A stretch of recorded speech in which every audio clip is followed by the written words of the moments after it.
There is a mystery at the heart of our universe. A puzzle that so far no one has been able to solve. God, this is too weird. Welcome to my world. If we can solve this mystery, it will have profound consequences for all of us.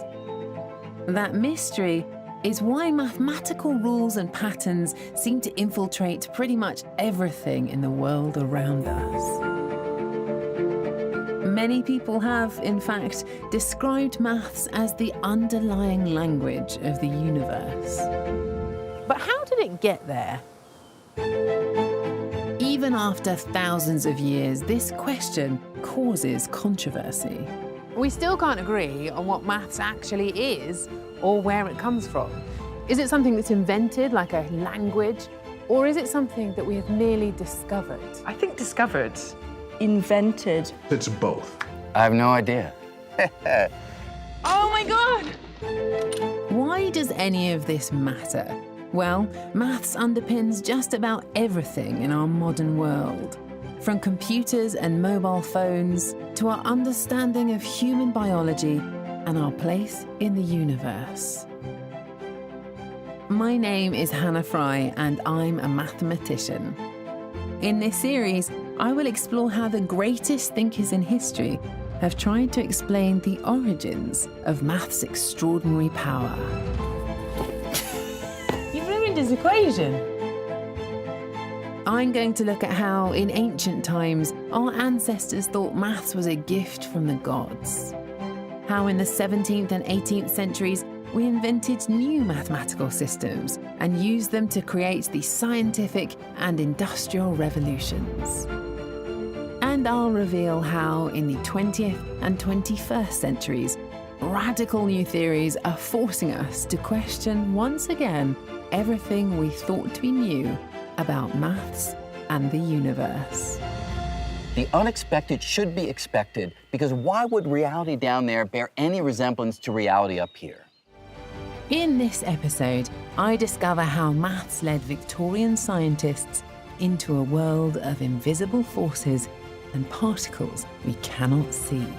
Now, this couldn't be a coincidence. And I reveal why the concept of infinity broke the rules about where maths comes from. I'm very tormented by infinity.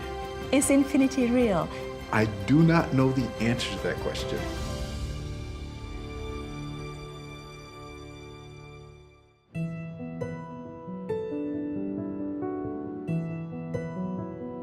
Our world is governed by the rules of science. But science wouldn't work if it wasn't for a far deeper set of rules, those of mathematics. It predicts the movement of the planets and the ebb and flow of the tides. If you look hard enough at anything, you'll find mathematics hiding underneath. If maths is the language of the universe, then where do numbers come from? Before we learn that 1 + 1 = 2, the idea of 1 and 2 still existed. The nature of oneness and two-ness has always been there. The concept of numbers is something universal. All around the world and in every language, we understand the idea of what 1 or 2 means. And this raises an intriguing question. Is maths all in our heads? Is it something that we have invented, a language that we use to describe the universe? Or is it an external physical reality? Something that exists completely independently of us humans? Something that's just out there, waiting to be discovered? In ancient times, we were in awe of the power of maths. Seen as a gift from the gods, it was considered pure and complete. But through the centuries, maths developed. It wasn't complete after all. New areas and techniques have been invented. And the more we explored science, the more it became obvious that we couldn't just rely on simple experiments. We needed a theory and, crucially, a mathematical description to be able to understand the world around us. Things that seem obvious at first often have a habit of melting away when exposed to the rigour of experimentation. The problem for humans is overriding our instinct to trust our intuition. Our senses aren't always the best guide to the truth. The Greek philosopher Aristotle fell into this trap when he famously declared that something heavy will fall quicker than something that's light. To him, it seemed blindingly obvious, and for centuries, nobody disagreed with him. On the face of it, you might think that suggesting that heavier objects fall faster than light objects was quite a sensible idea. After all, if you drop them at the same height, the hammer lands first. But a 16th century scientist and mathematician called Galileo Galilei had a different explanation. He believed Aristotle had failed to consider something crucial. The incredible fact is not that Aristotle was wrong, but that his law of motion stood unchallenged for almost 2,000 years. How could such a flawed idea survive for so long? Well, to be fair, there are a few reasons. You can see the hammer hitting the ground earlier than the feather. The reason for that, of course, is air resistance.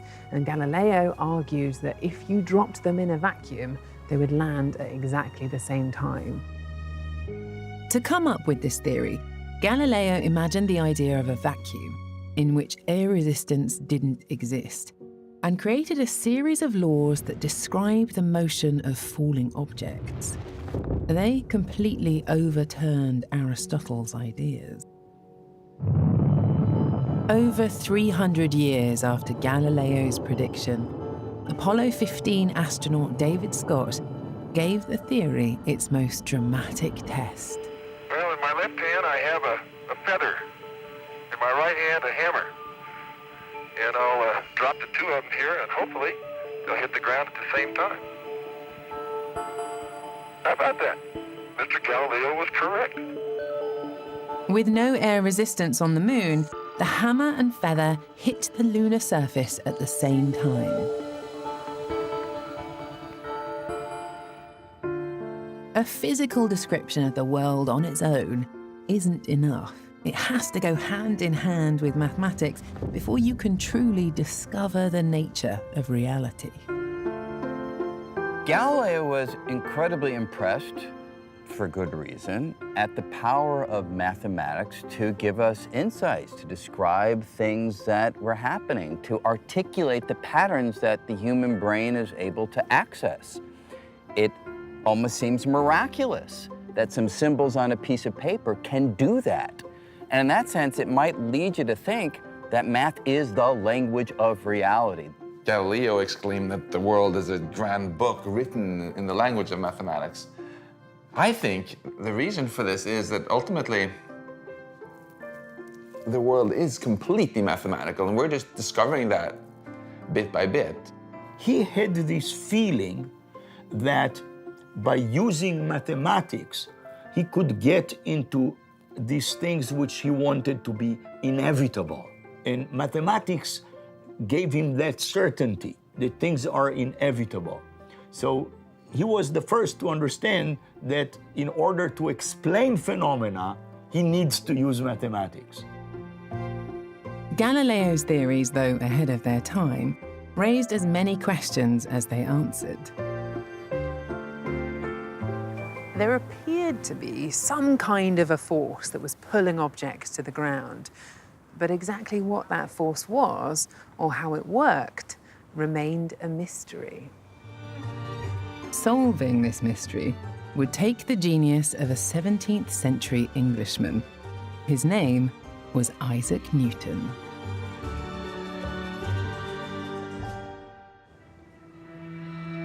I'm heading to North Wales to do something I'm not entirely happy about.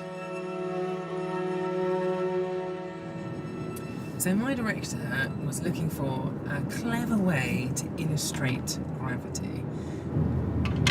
And he came up with the bright idea to send me down the fastest zip wire in the world, head first as well. I wasn't in that meeting. I should have been in that meeting. The same force that brought Newton's apple to the ground is the thing that's going to be propelling me towards a quarry. Good luck. See you at the bottom. See you at the bottom. What do I let myself in for? But all this is nothing compared to how Newton performed experiments on himself. Newton totally believed that the path to true knowledge lay in observation.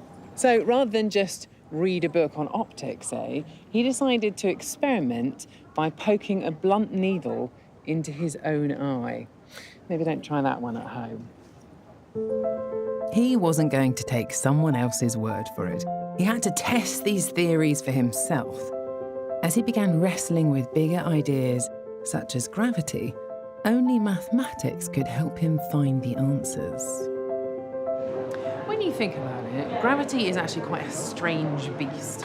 It creates this invisible force of attraction between me and everything around me, but one that's weak enough that I can easily overcome it just by moving my own muscles. Newton set out to find a way to describe this mysterious force. Originally described in words, his law of gravity was later written down in the form of an equation. Now, don't be fooled by its simplicity, because this guy packs a real punch.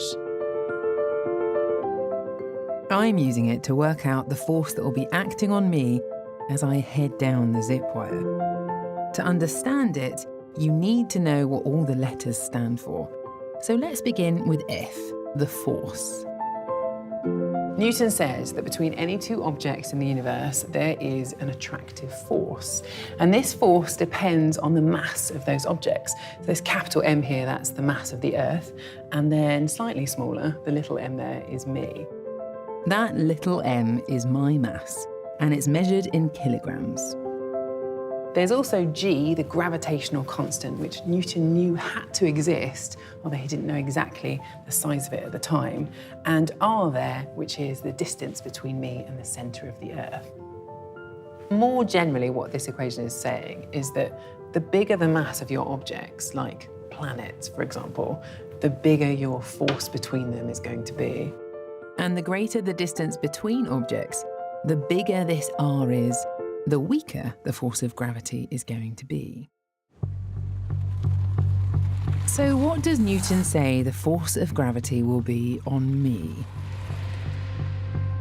So if you plug in all of the numbers into this equation, you can calculate the force on me as I travel down the wire.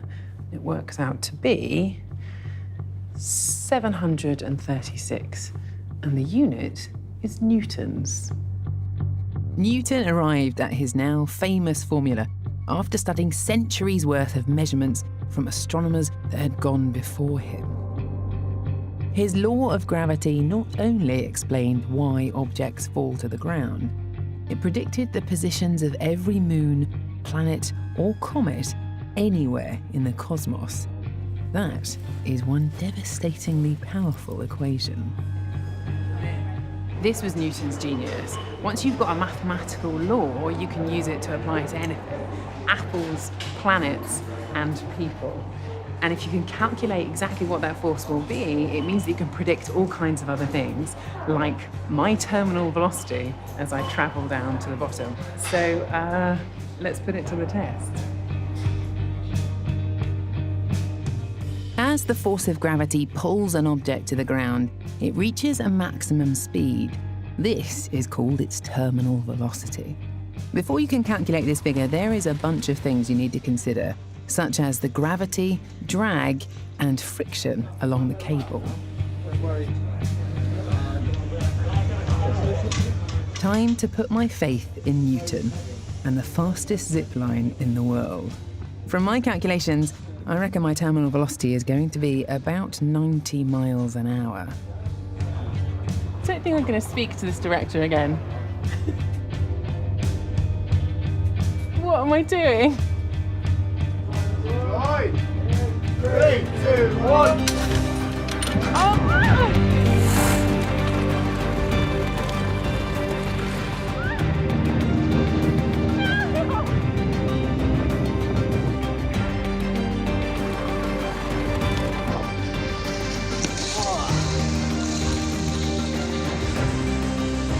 That was actually really fun. Okay, I also need to check my speed prediction. Now, disclaimer, just before I came down, they added some flags to the back of me just to slow me down because the wind's picked up, as you can probably hear. So I don't think I'm going to quite hit 90, but let's have a look here. There's a big spike there on the graph, and it says it's 49 seconds for 1 mile, which is about, what, 75 miles an hour, something like that? Not bad, not bad. For a back-of-the-envelope calculation, not bad.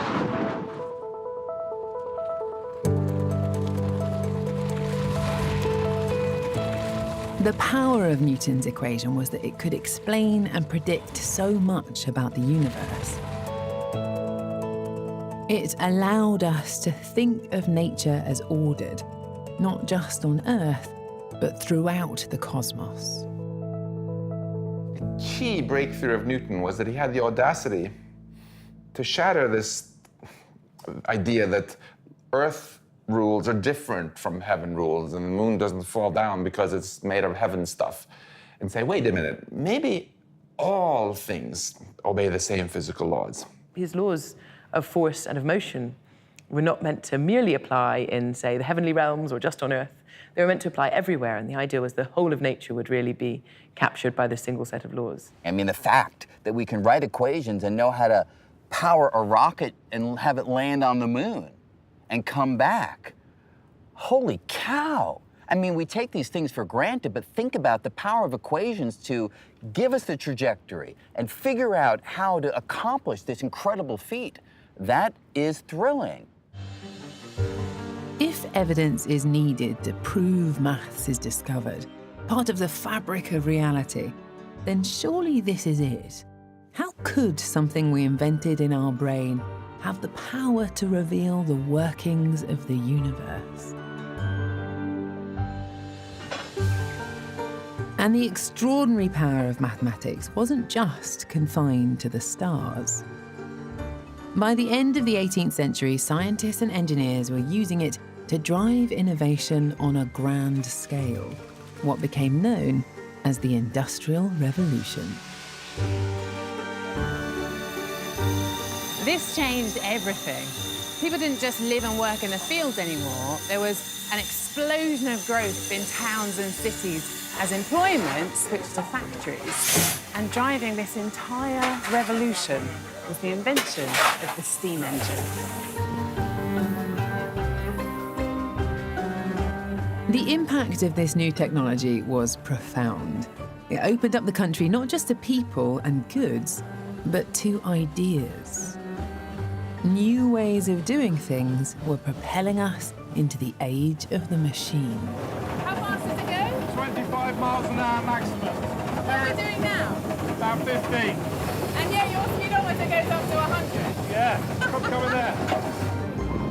Behind all of this were the essential calculations of the machine age. How strong the materials were, how hot or cold something might get.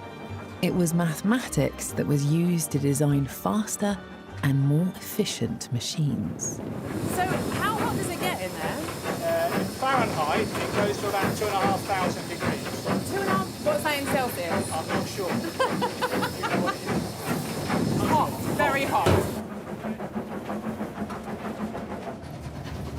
New skills were required in all of this. So whereas before you would have craftsmen using hand tools, now you had people in factories operating machinery.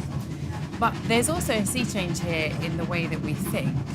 It's a belief that while the natural world might not be tamed, it can at least be bent to our will. The Industrial Revolution marked a major turning point in history. From textiles to iron production and the spread of the railways, almost every aspect of daily life was influenced in some way. And at the heart of this revolution was mathematics. Now, this is a world that feels firmly rooted in reality. We can trust the numbers and we know that they're not going to let us down. So forget all of your airy-fairy philosophical stuff here. This is maths in action. It's big, it's bold, and actually, it's pretty amazing. Technological miracles were coming thick and fast. Mathematics had given us a description of how the world works that was driving our understanding forward. But also, it could hint at how seemingly separate things could be connected.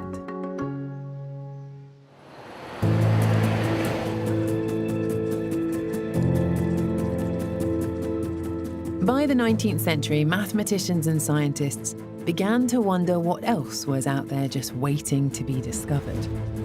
They soon turned their attention to the invisible link between electricity and magnetism.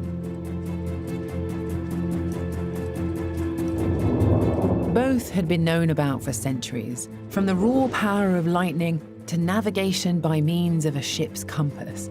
But they'd always been thought of as two very different things. It was a working-class son of the Industrial Revolution, Michael Faraday, who was the first person to see a connection between the two. I've come to the Royal Institution, to the place where Faraday had his laboratory. To see if electricity and magnetism were linked, Faraday ran a series of experiments. He took a wire that had electricity passing through it, and he watched as it moved the needle of a compass. The electric wire and the magnetic needle weren't touching, and yet one was having an effect on the other. What was the connection? Faraday looked deeper. What he did was to take a magnet, like this one, and a roll of copper wire wrapped around a cylinder, like this, and then to pass one through the other very quickly, like this. The wire surrounds the outside of the cylinder, so the magnet can't come into contact with it. And that's really all there is to it. There's nothing more complicated than that.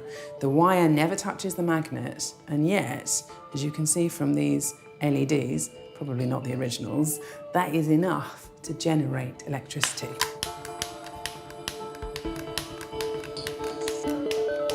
Faraday realised there had to be some kind of invisible force working behind the scenes. And he had a clever idea of how to make it visible. What you do is you take a permanent magnet and you place some paper on top of it, and then take some iron filings and sprinkle them on top. Now, this I think is one of the most memorable experiments that you do at school. And I can remember that moment where you see the invisible force field that's created by the magnet. As the iron filings fall onto the paper, they line up with the magnet's field lines. Now this is just two-dimensional here, but actually these lines are three-dimensional. They come out and they warp and curve and wrap around the entire magnet.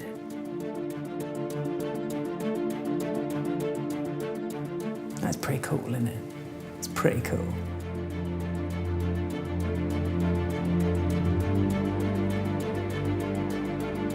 Faraday's iron filings experiment revealed the existence of an invisible field stretching out into space.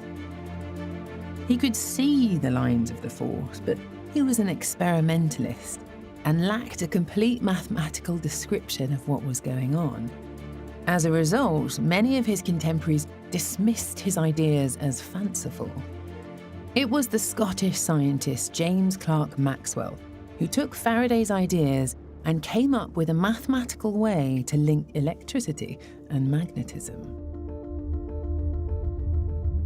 Drawing from the observations of previous scientists, Maxwell distilled electricity and magnetism down into 4 equations that worked for nearly every situation.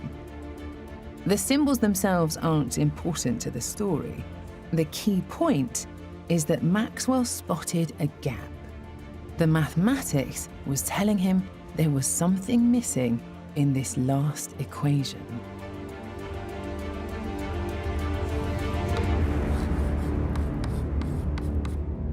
He realised there has to be another term in this equation, one that looks like this. And essentially what it's saying is that if an electric field is moving, then a magnetic field will wrap itself around it. And it's mirrored by this equation up here, which says that if a magnetic field is moving, an electric field will wrap itself around it. With this missing piece in place, suddenly everything fitted together. Mathematics had led Maxwell to see the bigger picture. These equations are linking the two things together, electricity to magnetism, magnetism to electricity, back and forth from one to the other. Using only mathematical ideas, Maxwell had found the evidence to prove that electricity and magnetism were inextricably linked. Together, electricity and magnetism formed what he called an electromagnetic field. This helped explain so much. The equations perfectly described what Faraday had seen with his experiments. But Maxwell didn't stop there. He showed how these field lines could move in time with each other, creating electromagnetic waves. By playing around with these equations, Maxwell could calculate the speed of this wave. And it came out to be about 300,000 kilometers a second. And that wasn't a random number. That was a number that Maxwell knew very well because it was the same as the speed of light in a vacuum. Now, this couldn't be a coincidence. You don't really get coincidences like that in the universe. There was only one possible explanation. Light had to be an electromagnetic wave.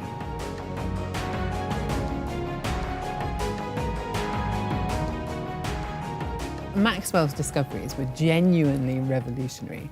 He'd given us a unified theory for electricity and magnetism, and as an added bonus, an explanation of light itself. For the first time, an electric field, a magnetic field, and light could all be explained using a single theory. The elegance and simplicity of this solution was breathtaking. Surely nothing the human mind could conceive of would ever be capable of thinking up something so sublime. Equations that reveal new truths about the universe. It feels very much as if this answer was always out there. It just needed someone who thought differently to discover it.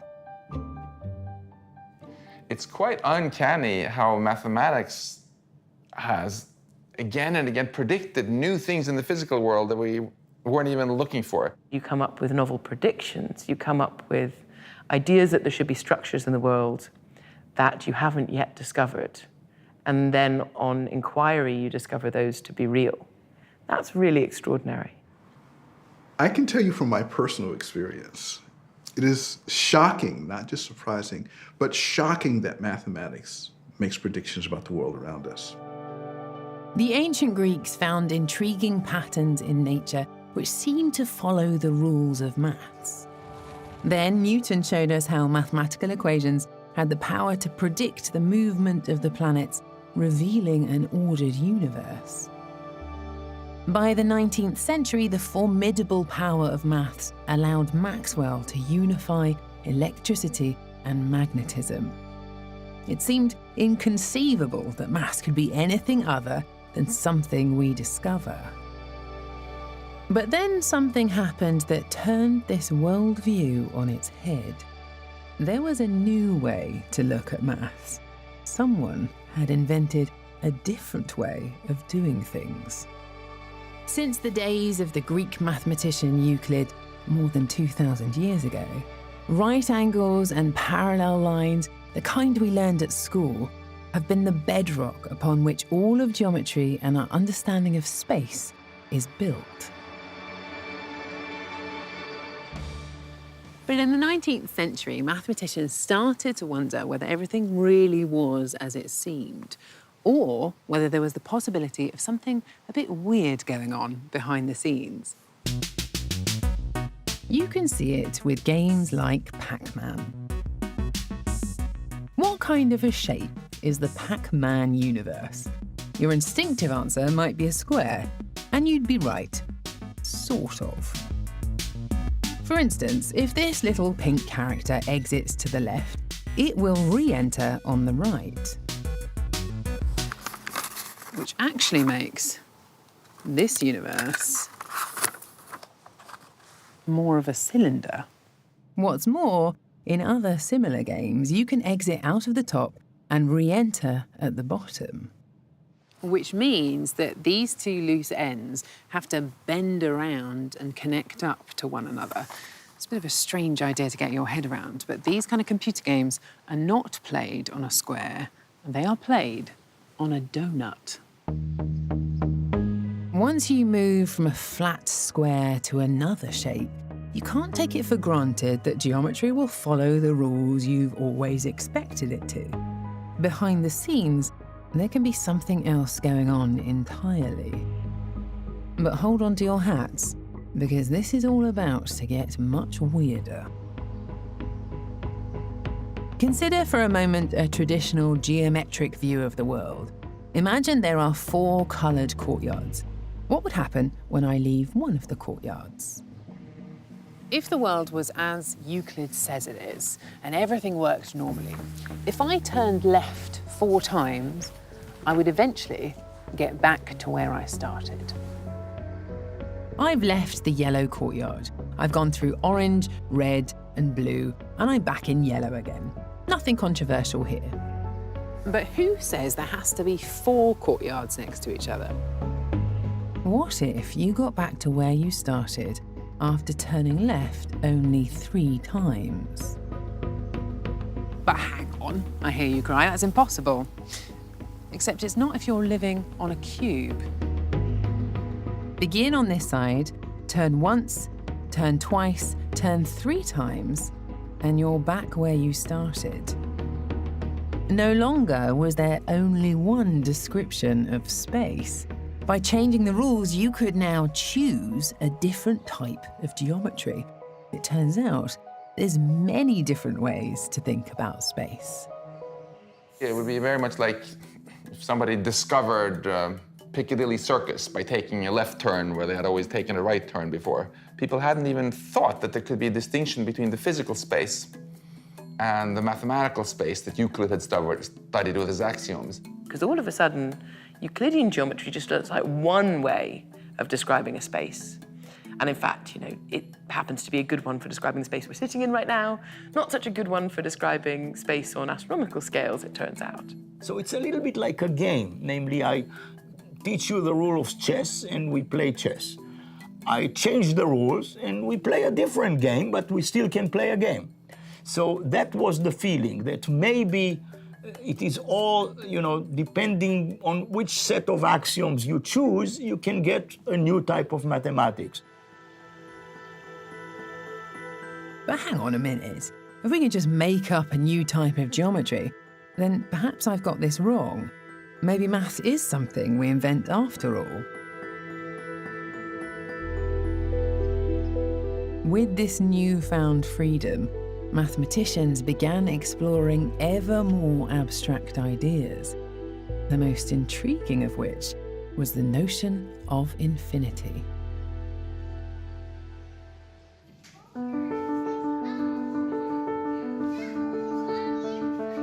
Can everybody show me the sign that we are going to be using to solve this problem?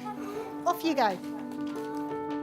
From an early age, we all have an idea of what infinity is, but it's hard to pin down. Our minds aren't built to wrap themselves around the concept of something that is completely endless and boundless. And that makes describing exactly what infinity is pretty tricky. It's a number that keeps on going and never stops. The biggest number I could think of is 99 billion. 400. Googleplex. There's nothing bigger than infinity because that's the biggest number that you could possibly need. I'm very tormented by infinity. I have a love-hate relationship with infinity. I love using it when I teach courses at MIT because it makes things so easy to derive and prove. But in my gut, I know there is no actual infinity. It's just a convenient approximation. Is infinity real? It's about as real as the number 1 or the number 0. It's a concept. It's a useful concept in describing a certain set of elements. And in that sense, yes, it's real. I think it's fair to say that nobody in the laboratory is ever going to have a dial that registers infinity, that measures infinity. We're never going to literally count to infinity. We can approach it, but from that point of view, I don't think we're ever going to embrace it the way that we embrace tables and chairs and finite objects. Certainly by definition, we can't go there. You can't get there. Try and get closer to infinity, it always stays just as far away. You might imagine that something as abstract as infinity is not very useful. But in reality, infinity offers a way to solve problems that previously would have seemed impossible. If you wanted to know the distance between the UK and New York, you could try and use a ruler on a globe like this. But you'd have some trouble because, of course, the world is round and curves, unlike straight lines, are quite tricky to measure. Good luck in geography class with a globe and a measuring stick. But what if, rather than just using one ruler, you use two much smaller rulers and use how they overlap to wrap around the curve of the Earth? Now, by doing that, you're not going to get the exact distance between London and New York, but you're going to get a much better approximation for it. And you can imagine the more and more rulers that you use, the better they'll wrap around the curve of the globe, and the better an approximation you'll end up with. So here's the key idea. If you zoom in enough on any curve, it will start to look straight. And if you have an infinite number of teeny tiny rulers, you can perfectly measure the length of any curve just by adding up all of those straight lines. It's only by harnessing the power of infinity that any of this is possible. Okay, so why should you care? Well, it's not just the Earth that's got curves, because everything from the movement of satellites in the sky to the rise and fall of the stock market to understanding how our human behaviour changes over time, all of them rely on this idea of infinity. Relying on an idea we don't really understand isn't something that sits comfortably with mathematicians.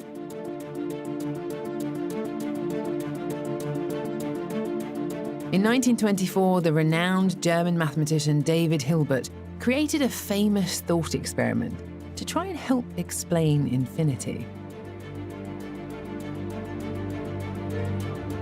He did it by imagining a large hotel.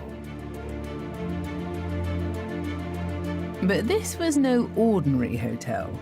It had an infinite number of rooms.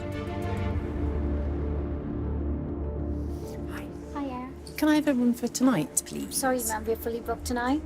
Oh, you haven't got any rooms at all? Unfortunately not, sorry. Oh.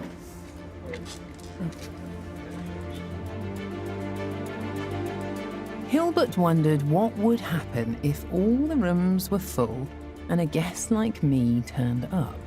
Would there be room for one more in the infinite hotel?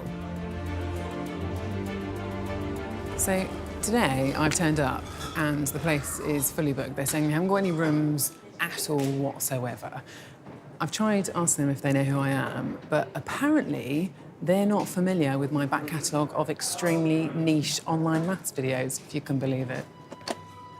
Even in a hotel with an infinite number of rooms, there's a problem. The manager can't just put me in the last room, because in an infinite hotel, there is no last room.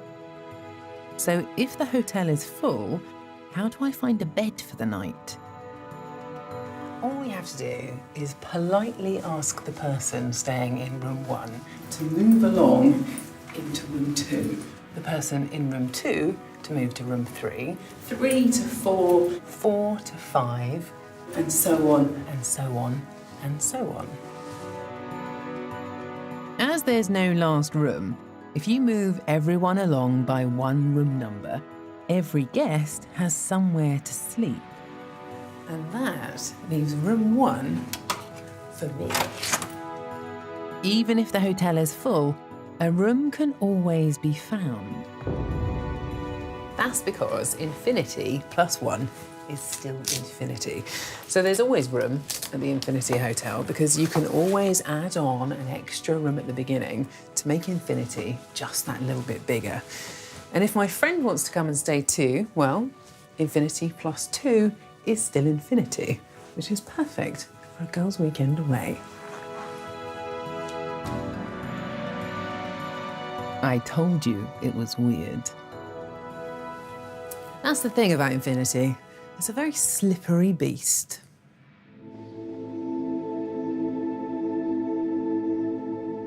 There was one mathematician who set out to tame the infinite beast. His name was Georg Cantor, and the question he wanted to answer sounded deceptively simple. How big is infinity? With that one simple question, Cantor would start a revolution, one that would have a profound effect on the foundations of mathematics. I've come to Halle in Germany. It was here that Cantor taught in the city's university. For him, infinity was the key that opened the door to a new mathematical landscape. I don't know about you, but I find it quite hard to picture in my head the size of something like our solar system or our galaxy, the Milky Way. These distances are so big that they defy our imagination. But each of these things scales into insignificance.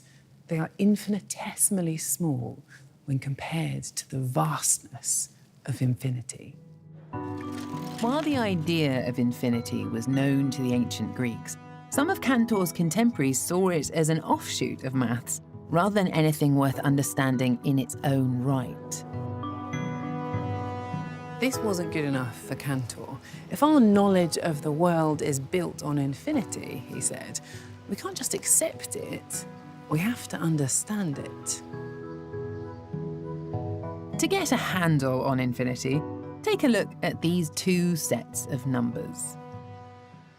Let's imagine that along here, you've got all of the natural numbers, the counting numbers. So 1, 2, 3, 4, 5, 6, 7, 8, and so on. Now there's going to be an infinite number of these. Now, next to it, let's put the even numbers. So 2, 4, 6, 8, and so on. On the surface of it, it looks like this infinity will be bigger than that one. As both of these lines will go on forever, it seems obvious that the infinity of 1, 2, 3, 4 will be bigger than the infinity of the even numbers 2, 4, 6, 8. After all, there's only half as many of those. But actually, if you shuffle all of these along, they actually match up rather nicely. So 1 goes with 2, 2 goes with 4, 3 goes with 6, and so on and so on. Neither of these lists are ever going to run out.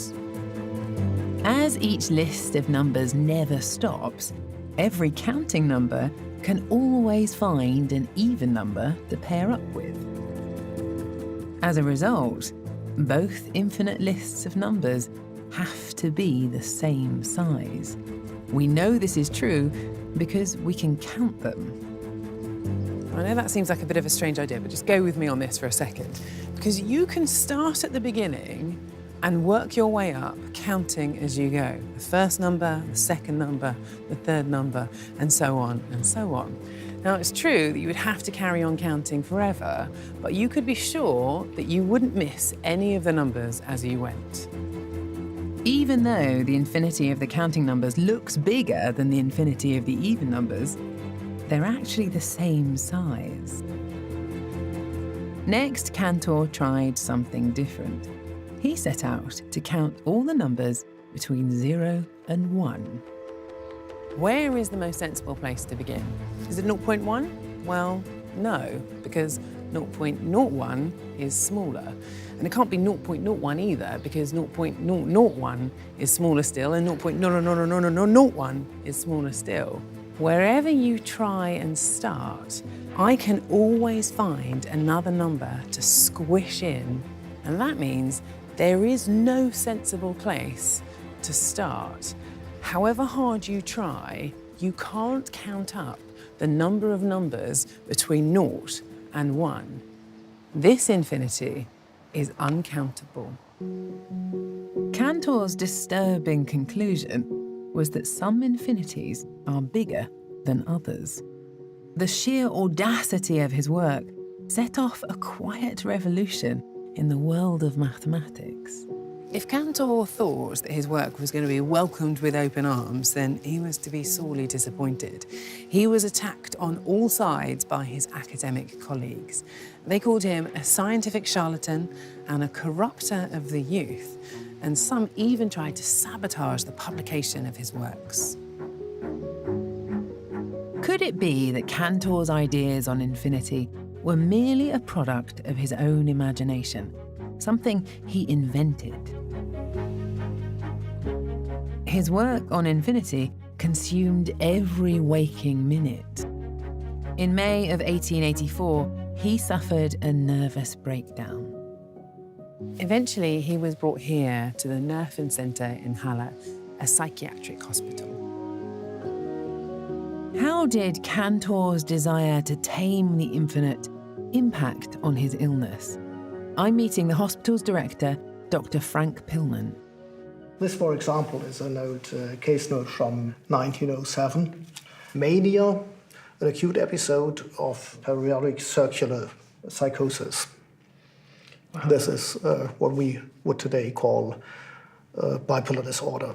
There are some people who have suggested that sort of, the struggle that he was having with his mental health was exacerbated by his fight to try and find these answers around infinity. And what's your opinion on that? I would feel that the intellectual occupation with mathematical theories is nothing that makes you prone to get a psychiatric illness. As far as we know about his personalities, he's always been described as a very ambitious person, certainly creative. Of course, he tried to solve some unsolvable problems, but I think that's the life of every mathematician.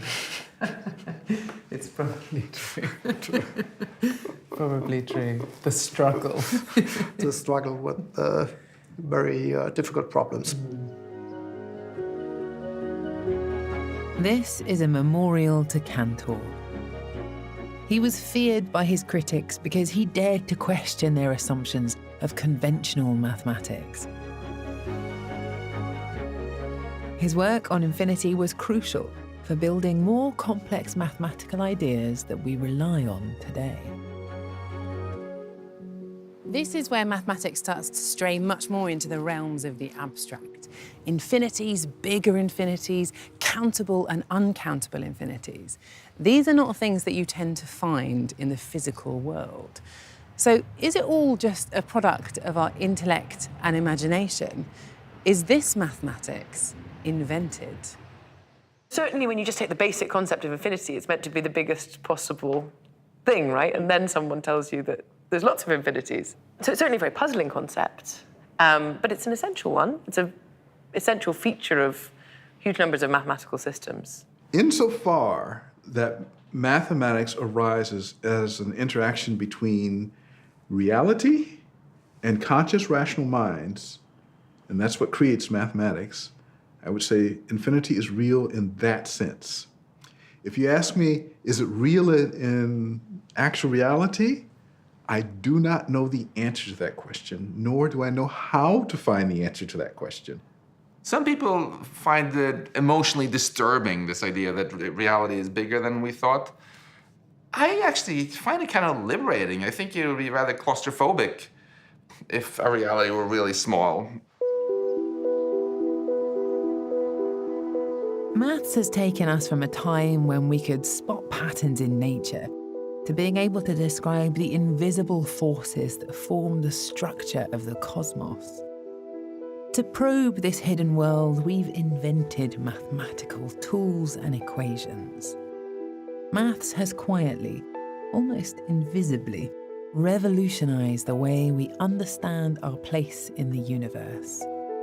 Today, the argument about whether maths is invented or discovered is much more than a philosophical debate.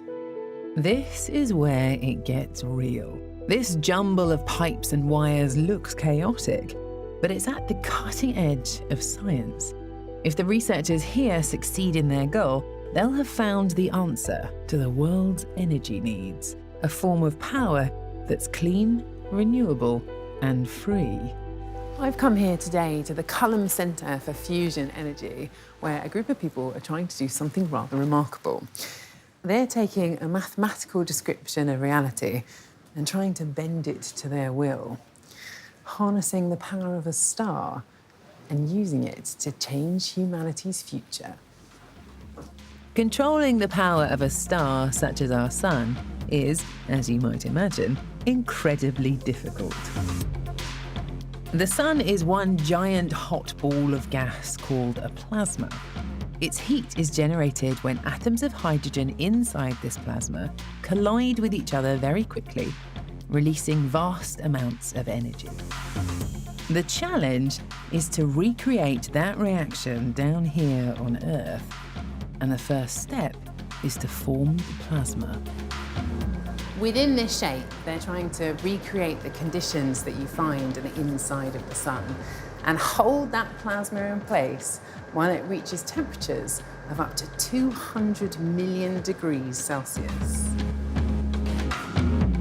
This donut-shaped space is called a tokamak. The most difficult part of this whole process is ensuring the plasma remains stable. If part of it touches the walls, the plasma cools and the reaction stops. Trying to prevent that from happening is the job of Dr. Anthony Shaw.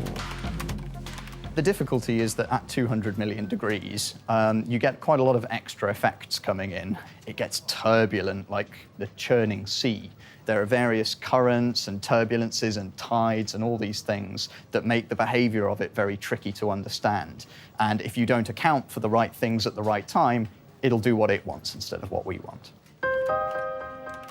Driving this behavior are lots of subatomic reactions that no one has ever seen.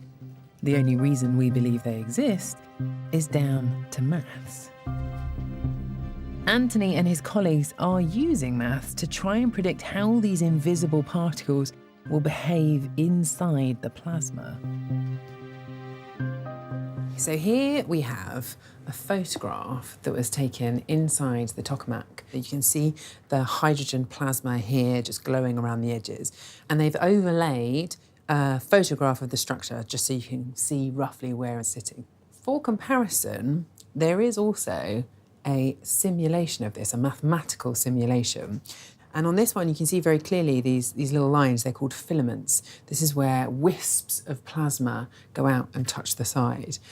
Now, this one is purely mathematical, but what the physicists do is make comparisons between the two to see how well their mathematical version matches up to what really happened. And if you put these two side by side, you can see how well the mathematical version matches up with what really happened. By comparing the simulation of how the plasma is predicted to behave to what actually happened, it becomes clear that the mathematical model accurately predicted where the plasma would break down.